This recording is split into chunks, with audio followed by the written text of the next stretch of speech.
இயேசுவின் மந்தை ஊழியங்கள் வழங்கும் இன்றைய வேத ஆராய்ச்சி வழங்குபவர் சகோதரர் ஜான் பெஸ்லி. ஆண்டவராய் இயேசு கிறிஸ்துவின் ஈடு இணையற்ற நாமத்தினாலே உங்கள் அனைவருக்கும் அன்பான வாழ்த்துக்கள்.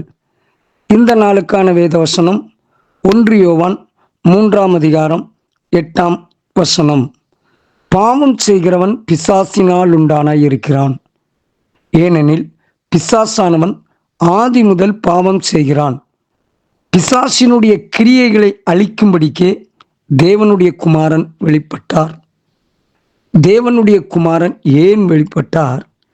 பிசாசினுடைய கிரியைகளை அழிப்பதற்காக. ஆதியிலே ஆதாம் ஏவாளை ஏமாற்றினான், வஞ்சித்தான். வஞ்சித்து அவர்களை தேவ அன்பை விட்டு பிரித்தான். தேவனோடு வாழ்ந்த அவர்கள் தேவனுக்கும் மனுஷனுக்கும் பிரிவினை உண்டாக்கினான். 1 யோவான் 5ஆம் அதிகாரம் 19ஆம் வசனம் சொல்கிறது, நாம் தேவனால் உண்டாயிருக்கிறோம் என்றும் உலகம் முழுவதும் பொல்லாங்கனுக்குள் கிடக்கிறது என்றும் அறிந்திருக்கிறோம். ஏன் இந்த பொல்லாப்பு, ஏன் இந்த பொல்லாததற்குள் மனிதன் கிடக்கிறான்? பிசாசானவன் விதைத்த வித்து. ஆம், பிசாசானவன் விதைத்த இந்த பாவத்தின் வித்தை அழிப்பதற்காக தேவன் தம்முடைய ஒரே குமாரனாகிய இயேசு கிறிஸ்துவை இந்த உலகத்திற்கு அனுப்பி பாவம் அறியாத அவரை நமக்காக பலியாக்கினார். அவர் சிலுவையில் தம்முடைய இரத்தத்தை சிந்தினார். சிலுவை மரணம் என்பது சாபம். ஆனால் இந்த சாபத்தை அவர் ஏற்றுக்கொண்டார். ஏன் ஏற்றுக்கொண்டார்? நானும் நீங்களும் மீட்பை அடைவதற்காக அவர் நமக்காக ஒரு வாக்கு செய்திருக்கிறார். 1 யோவான் 2ஆம் அதிகாரம் 25ஆம் வசனம் சொல்கிறது, நித்திய ஜீவனை அளிப்பேன் என்பதே அவர் நமக்கு செய்த வாக்குத்தத்தம். ஆம், நாம் நித்திய ஜீவனை பெறுவதற்காக அவர் தலை முட்கிரீடம் சூட்டப்பட்டது. அவர் கைகளில் ஆணிகள், அவர் கால்களில் ஆணிகள், அவர் விழாவிலே ஈட்டினால் பாய்க்கப்பட்டார். ஏன்? நானும் நீங்களும் மீட்பை கண்டுகொள்வதற்காக. ஏசாயா தீர்க்கதரிசியின் புத்தகம் எனக்கும் உங்களுக்கும் கற்றுக் கொடுக்கிறது. 53ஆம் அதிகாரம் 4ஆம் வசனம்.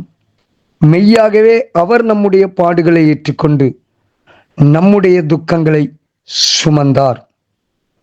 இன்னும் அதற்கு அடுத்த வசனம் சொல்கிறது, நம்முடைய மீறுதல்களின் நிமித்தம் அவர் காயப்பட்டு நம்முடைய அக்கிரமங்களின் நிமித்தம் அவர் நொறுக்கப்பட்டார்.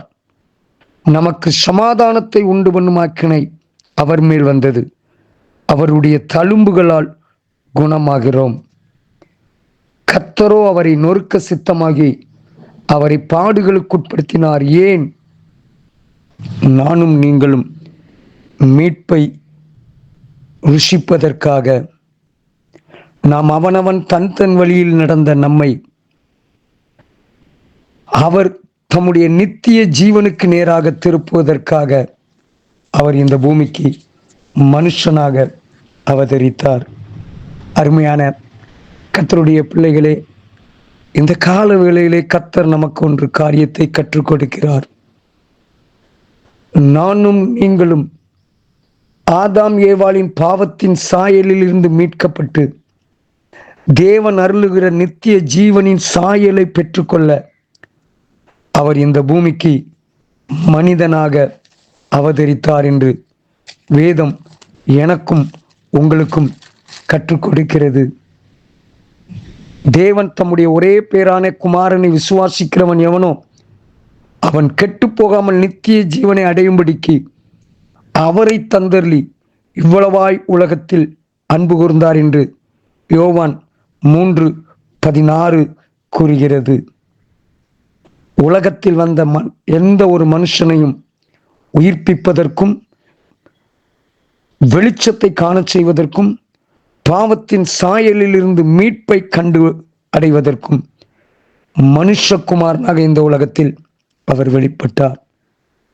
அவர் நமக்காக பாடுகள் பட்டார். நமக்கு விடுதலை தருவதற்காக.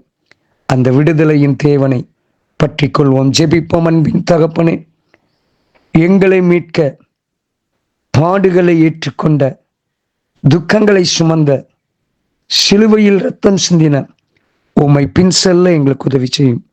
கர்த்தர் உங்களை ஆசீர்வதிப்பாராக. God bless you. Amen.